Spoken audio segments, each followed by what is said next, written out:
Media మిత్రులందరికీ నమస్కారం. మా గ్రామం శివాయపల్లి, పెద్ద శంకరంపేట మండల్, మెదక్ జిల్లా. మేము 25వ తారీఖు నాడు మా స్థానిక ఎంపీడీఓ ఆఫీస్లో ఎంపీడీఓ గారికి ఆర్టీఐ యాక్ట్ వేయడం జరిగింది. శివాయపల్లి గ్రామస్తు యువకులమంతా కలిసి ఆర్టీఐ యాక్ట్ వేయడం జరిగింది. ఆర్టీఐ యాక్ట్ వేయడం ద్వారా మా గ్రామ సర్పంచ్ అయిన చిలకముక్కి సంతోషి గారిని లేడీ సర్పంచ్ ఉన్నదాన్ని కించపరిచినట్టు నిన్న ప్రెస్ నోట్ చరణ్ టీవీలో రిలీజ్ చేయడం జరిగింది.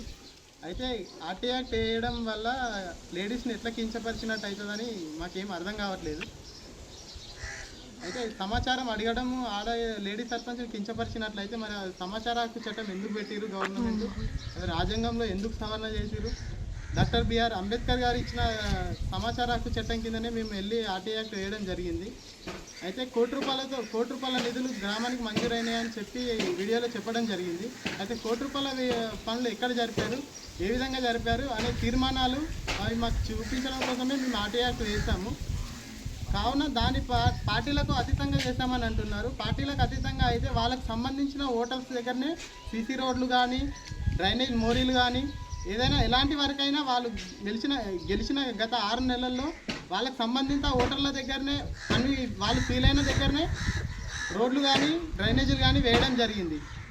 మేము సమాచార హక్కు చట్టం కింద వెళ్తే ఒక వ్యక్తినే దూషించి ఒక వ్యక్తి పేరు పర్టికులర్గా తీసుకొని ఆ వ్యక్తి క్యారెక్టర్ అసోసియేషన్ చేయడం వల్ల, ఆ వ్యక్తిని కించపరచడం వల్ల ఆ వ్యక్తి ఇంటి దగ్గరికి వెళ్ళి వీడియోలు చూపించి ఆ ఇంటి అదే వీడియోలు నిన్న చరణ్ టీవీలో వేయడం జరిగింది.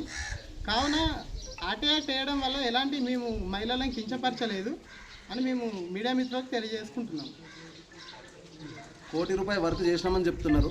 ₹1 కోటి వర్క్ ఎక్కడెక్కడ చేసినారు, అది ఏం చేసినారు, ఎప్పటి నుంచి చేసినారు, అవి లెక్కలు చెప్పాలి. ఒకవేళ ₹1 కోటి వర్క్ చేయనట్టయితే మరి రాజీనామా చేస్తావా? ఒకవేళ చేసిన వర్క్ అది నాణ్యత ఉన్నదా? మీ నాణ్యత లేదని మేము ప్రూవ్ చేస్తాం.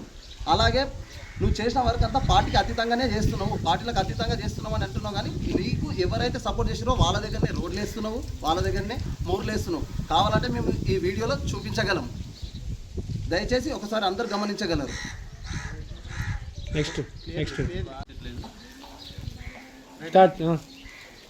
మీడియా మిత్రులందరికీ నమస్కారం. మా గ్రామం శివాయపల్లి, పెద్ద శంకరంపేట మండల్, మెదక్ జిల్లా. మేము 25వ తారీఖు నాడు మా స్థానిక ఎంపీడీఓ ఆఫీస్లో ఎంపీడీఓ గారికి ఆర్టీఐ యాక్ట్ వేయడం జరిగింది. శివాయపల్లి గ్రామస్తు యువకులమంతా కలిసి ఆర్టీఐ యాక్ట్ వేయడం జరిగింది.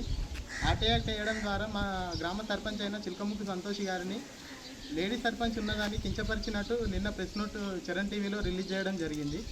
అయితే ఆర్టీఐ యాక్ట్ వేయడం వల్ల లేడీస్ని ఎట్లా కించపరిచినట్టు అవుతుందని మాకేం అర్థం కావట్లేదు. అయితే సమాచారం అడగడం లేడీ సర్పంచ్ కించపరిచినట్లయితే మరి సమాచార హక్కు చట్టం ఎందుకు పెట్టిరు గవర్నమెంట్, అది రాజ్యాంగంలో ఎందుకు సవరణ చేసిరు? డాక్టర్ బిఆర్ అంబేద్కర్ గారు ఇచ్చిన సమాచార హక్కు చట్టం కిందనే మేము వెళ్ళి ఆర్టీఐ యాక్ట్ వేయడం జరిగింది. అయితే కోటి రూపాయల నిధులు గ్రామానికి మంజూరైనాయని చెప్పి వీడియోలో చెప్పడం జరిగింది. అయితే ₹1 కోటి పనులు ఎక్కడ జరిపారు, ఏ విధంగా జరిపారు అనే తీర్మానాలు అవి మాకు చూపించడం కోసమే మేము ఆర్టీఐ యాక్ట్ వేసాము. కావున దాని పార్టీలకు అతీతంగా చేస్తామని అంటున్నారు. పార్టీలకు అతీతంగా అయితే వాళ్ళకు సంబంధించిన ఓటర్స్ దగ్గరనే సీసీ రోడ్లు కానీ, డ్రైనేజ్ మోరీలు కానీ, ఏదైనా ఎలాంటి వరకైనా వాళ్ళు గెలిచిన గత 6 నెలల్లో వాళ్ళకు సంబంధిత ఓటర్ల దగ్గరనే అన్ని వాళ్ళు ఫీల్ అయిన దగ్గరనే రోడ్లు కానీ, డ్రైనేజీలు కానీ వేయడం జరిగింది. మేము సమాచార హక్కు చట్టం కింద వెళ్తే ఒక వ్యక్తినే దూషించి ఒక వ్యక్తి పేరు పర్టికులర్గా తీసుకొని ఆ వ్యక్తి క్యారెక్టర్ అసోసియేషన్ చేయడం వల్ల, ఆ వ్యక్తిని కించపరచడం వల్ల ఆ వ్యక్తి ఇంటి దగ్గరికి వెళ్ళి వీడియోలు చూపించి ఆ ఇంటి అదే వీడియోలు నిన్న చరణ్ టీవీలో వేయడం జరిగింది. కావున ఆర్టీఐ యాక్ట్ వేయడం వల్ల ఎలాంటి మేము మహిళలను కించపరచలేదు అని మేము మీడియా మిత్రులకు తెలియజేసుకుంటున్నాం. ₹1 కోటి వర్క్ చేసినామని చెప్తున్నారు. ₹1 కోటి వర్క్ ఎక్కడెక్కడ చేసినారు, అది ఏం చేసినారు, ఎప్పటి నుంచి చేసినారు, అవి లెక్కలు చెప్పాలి. ఒకవేళ ₹1 కోటి వర్క్ చేయనట్టయితే మరి రాజీనామా చేస్తావా? ఒకవేళ చేసిన వర్క్ అది నాణ్యత ఉన్నదా? మీ నాణ్యత లేదని మేము ప్రూవ్ చేస్తాం. అలాగే నువ్వు చేసిన వర్క్ అంతా పార్టీకి అతీతంగానే చేస్తున్నావు, పార్టీలకు అతీతంగా చేస్తున్నావు అని అంటున్నావు. కానీ నీకు ఎవరైతే సపోర్ట్ చేసిరో వాళ్ళ దగ్గరనే రోడ్లు వేస్తున్నావు, వాళ్ళ దగ్గరనే మోర్లు వేస్తున్నావు. కావాలంటే మేము ఈ వీడియోలో చూపించగలం. దయచేసి ఒకసారి అందరు గమనించగలరు.